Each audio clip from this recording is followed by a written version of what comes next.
ସାଙ୍ଗମାନେ ଜୟ ଜଗନ୍ନାଥ। ଆପଣମାନେ ଭଲ ଥିବେ ତ। ମୁଁ ବି ତ ଭଲ ଅଛି। ମୁଁ ଆଜି ସନ୍ଧ୍ୟାରେ ଭିଡ଼ିଓ କରୁଛି ଏଥିପାଇଁ କାହିଁକି ନା ମୋର ଗୋଟେ କଥା କହିବାକୁ ଅଛି ଆପଣମାନଙ୍କ ଆଗରେ। ମୁଁ ଠିକ୍ କହୁଛି କି ଭୁଲ କହୁଛି ଆପଣମାନେ ମୋତେ କମେଣ୍ଟ କରିବେ ଟିକେ।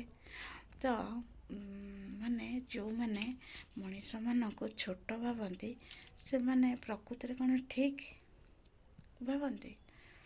ଯେଉଁ କହନ୍ତି ମୁଁ ଗରିବ ସେମାନେ କ'ଣ ଠିକ୍ କୁହନ୍ତି? ନାଇଁ। ଛୋଟ ପରିବାର ହେଲେ କ'ଣ ହେଲା, ଯିଏ ମୂଲ ନାଗୁଥିବ ବି ତା ପାଖରେ ଟଙ୍କା 100 ହେଉ 200 ହେଉ 300 ହେଉ ଥାଏ। ତ ସେ କାହିଁକି କୁହନ୍ତି ଗରିବ ବୋଲି? ମୁଁ ଏଇଟା ମାନେ ନିଜକୁ କେତେ ଥର ପଚାରିଛି। ମାନେ ମୁଁ ବି ତ ଆଜି ଅସୁବିଧାରେ ଚଳୁଛି। ମୁଁ ତ କାହିଁକି କେବେ ଗର୍ବ କରିକିରି ମାନେ ଲୋକମାନଙ୍କ ଆଗରେ କହୁନି ଯେ ମୁଁ ଗରିବଟା, ମୋତେ ସବୁ ଦାନ ପୁଣ୍ୟ କର। ନାଇଁ, ଲୋକମାନେ ବି ତ କଷ୍ଟ କରୁଛନ୍ତି ନା।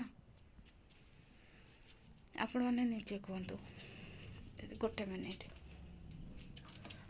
ଆପଣମାନେ ନିଜେ କୁହନ୍ତୁ, ଲୋକମାନେ ବି ତ କଷ୍ଟ କରୁଛନ୍ତି।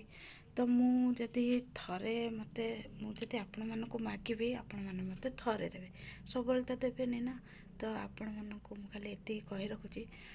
ତ ଯେଉଁମାନେ ଗରିବ କୁହନ୍ତି ନିଜକୁ କି ମୁଁ ଆଜି ଅସୁବିଧାରେ ପଡ଼ିଛି, ମୁଁ ପୁରା ଗରିବଟା, ମୋର ଟଙ୍କା ପଇସା ନାହିଁ, ଏଇଟା କ'ଣ ଠିକ୍?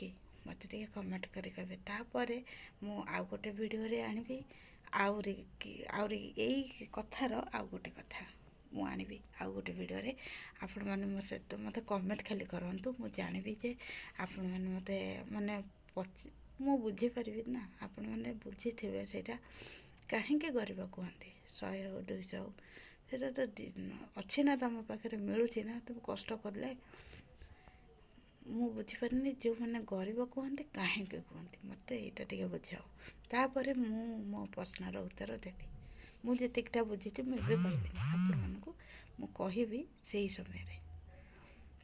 ରହୁଛି।